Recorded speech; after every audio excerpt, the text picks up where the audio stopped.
So we often get so tied up in the circumstances of our suffering that we look for something outside of ourselves to give our lives meaning. When life feels uncertain or painful, there's a deep pull for us towards explanations, towards knowing, towards manipulating our karmic propositions in such a way that we can make sense of our life. We look for a grand narrative or something overreaching or overarching that will make sense of it in a way where we have an explanation for everything. We want our struggles to fit into a framework, to be a part of some larger coherent story. But this very search can become another form of attachment, another way we distance ourselves from our life. It's actually possible, even in practice, to reach a kind of stagnation, a place where we substitute one set of external meanings or values or propositions for another. We might tell ourselves, it's just here right now. Or just stay in the moment. As if these words alone could resolve the deeper restlessness within us. These phrases could have potentially had some insight associated with them when they start, but they can quickly, when separated off, become stale. They can turn into conceptual placeholders, mental scaffolds that we arrange to create some illusion of knowing. Instead of facing the wonder of our experience, we dress it up in spiritual slogans. In doing so, we unwittingly turn them into the thing we had originally, external meanings, just as much as any doctrine or belief that we once sought refuge in. What a place. What a place. There's a case in the Hekiganroku, the 20th case, about a monk who's mired in just such a situation. And it's called Suibi and the Chin Rest. Ryūge asked Suibi, "What's the meaning of the patriarchs coming from the West?" Suibi said, "Bring me a chin rest." Ryūge brought one and gave it to him. Suibi took it and hit him. Ryūge said, "You can hit me if you like. But after all, there's no meaning in the patriarchs coming from the West." Ryūge also asked Rinzai, "What's the meaning of the patriarchs coming from the West?" Rinzai said, "Bring me a sitting cushion." He brought it, gave it to Rinzai. Rinzai took it and hit him. Ryūge said, "You can hit me if you like, but after all, there is no meaning in the patriarchs coming from the West." This koan brings us right into the heart of the matter. The monk Ryūge asks that old, well-worn question that we see over and over again in case after case. What's the meaning of Bodhidharmas coming from the West? What's the meaning of the first Zen ancestors making that journey? It's a grand question, one that practitioners will ask over and over again. It looks different ways, right? But in essence, it's trying to cling to some sense of meaning. And in this sense, it acts kind of as a placeholder for our search for meaning, some grand external significance to Bodhidharma's journey, actually models some grand external search for meaning in our own journey. What will I do with my life? It's the same quest for knowing that we fall into when we speak an explanation for our suffering, when we try to make sense of it all, when we try to abstract it in a way where we can set up some type of doctrinal assertion that covers all of the truth of our lived experience, for our lives, for our practice. So Suibi and Rinzai both answer by calling for very ordinary objects, things that this monk is coming in contact with very regularly. A chin rest. So a chin rest was, back in the old days, when monks wanted to sit for very long periods, they would put a stick under their chins and it would lean up against the floor. And so they could sit with a good posture for a very long time with this assistance. They're archaic now. We don't use them anymore. And of course, all of you know what a meditation cushion is. But so he's familiar with the sight of all these objects that are being presented to him. And then they take him and strike him. Why? Why? How could that be an adequate response to the question?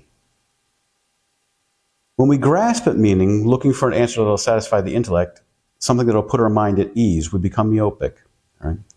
Very short-sighted. We look in the land of concepts and ideas and constructs to create patterns in our karmic sandbox that make sense.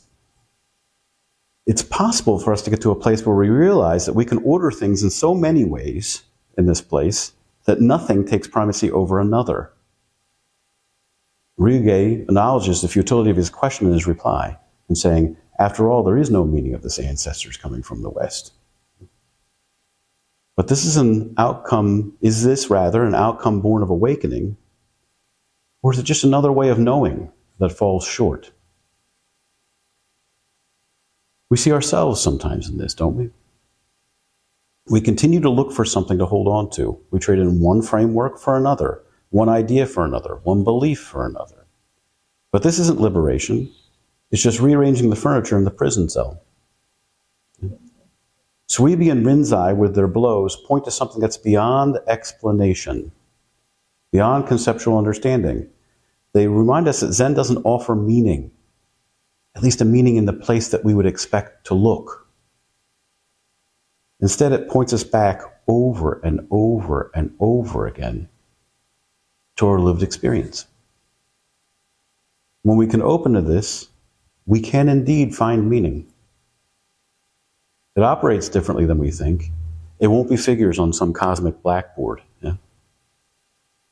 It won't be some neat gatha that puts it all together. It's living. It's breathing. It's vital action. We find it in our activity, how we're moved by the circumstances as they present themselves. Less about how we manipulate the characters in our mind than how we interact with what's right in front of us on the stage of our life. But many students get stuck here. We keep walking back and forth along the same mind road that gets us lost, looking at familiar constructs and feeling trapped. In one sense, we may give up, right? Thinking that we figured it out. Oh, you know what? It's just the road. It's just this. Yeah. Maybe we say, well, there's no meaning. In a sense, that's right. If we wipe the blackboard clean, okay, then we can see it reflecting truly what's right in front of it. But in a much larger sense, it's wrong. There is a meaning that defies explanation, but it's no less real. So what is the meaning of Bodhidharma's journey? What's the meaning of our practice? What's the meaning of this journey? If we sit with these questions, the hope is that eventually those questions will fade into futility. But that's not it either. When they fade into futility, something needs to open up. We need to catch a glimpse of what's behind all those concepts and ideas that obscure our vision, that force us to focus in too closely. Just look. Look at the circumstances of your life. Also, look closely at the suffering that you're mired in. Look at the place where your lived experience and your karmic self diverge. We might call them troubles. We might call them hardships. Or we might just say it's our life, or it's my life. Where we diverge, they're always met by two arrows. There's the actual experience itself. Say perhaps we get shot in the shoulder by an arrow. And again, it'd be hard for me to explain anything less than poetic that could put you on a plane of what that experience is. Maybe some stinging, maybe some pressure, maybe some warmth. And maybe we feel the trickle of blood as it emerges. And that arrow certainly presents with some sort of sensation. We might call it pain. But consider the second arrow. When we look down and we see I've been shot by an arrow. I've been shot by you with an arrow. Why have you shot me with an arrow? Why do you even have a bow and arrow? What's the purpose of it in this context? So you're evil, right? And you're shooting the one who's good. It must be some type of ideology you're subscribing to. Maybe it's your friends that have convinced you this. I bet you're a conservative. If we're not careful, very quickly, we can spiral off into oblivion on that. But notice what happens if we don't attach to that narrative. Where does our attention naturally turn? It turns to the circumstances as they present themselves. Seer and seen pass away. There is no arrow and there's nothing struck. We're simply moved by what's present.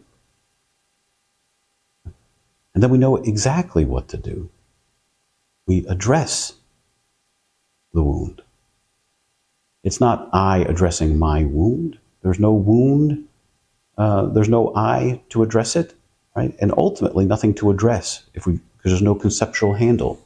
It's just pure activity, pure samadhi, pure playful samadhi.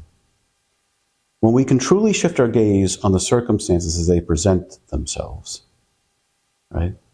Then we know why Bodhidharma came from the West. We know why we sit here now. We see what the true meaning of our life is. That's where you find it. Yeah? Dogen says in Fokan Zazengi, furthermore, your body's like a drop of dew on a blade of grass. Your life is like a flash of lightning. Your body will disappear soon, and your life will be lost in an instant. You, honored practitioner, after learning in a partial way, like the blind people who touch various parts of the elephant, please do not be scared by the real dragon. The real dragon. Devote yourself to the way, which indicates reality directly. Respect those who realize their self and no longer seek anything outside. Be in accord with the Buddha's wisdom. Succeed to the sage's samadhi. If you practice suchness continuously, you will be suchness. Every evening as we go to bed, the number of our days is reduced by one, yeah? Don't get lost in trying to figure out what it's all about. The answer is present in every breath. Follow where every step leads. Don't dwell elsewhere. Lose yourself in the suffering that presents itself so that there is no sufferer and nothing to suffer through. When you see recognition, this recognition reflected in the eyes of your fellow practitioners, bow deeply. You're seeing your own true face. And in this way, we all inherit the Buddha's great awakening, and we all join the dance as one in this wonderful, playful samadhi. We all take ourselves in the essence of the dragon, and we are the dragon. Why the magic? This, if we want to find the meaning, we find the meaning in this gathering. You find the meaning in Sangha, the manifestation of harmony, the wonder of all these folks who come to practice, of people who will be taking priestly vows, right? But also, in all of you who support this living and organic breathing work of compassion we call One River Zen. You find it here. The question is answered. The question is, can you see it? And you'll know you see it when you are moved by it. And when there's no one left to move because you've joined the dance completely. Then you find the meaning. See, a lot of people get stuck because they get stuck in some sort of new orthodoxy, maybe some sort of Japanese aesthetic, medieval aesthetic. We say, oh, it's so wonderful the way they use these notions to point to this. You have to drop this. And once you do that, and you take a true step, the path will come up to meet your foot.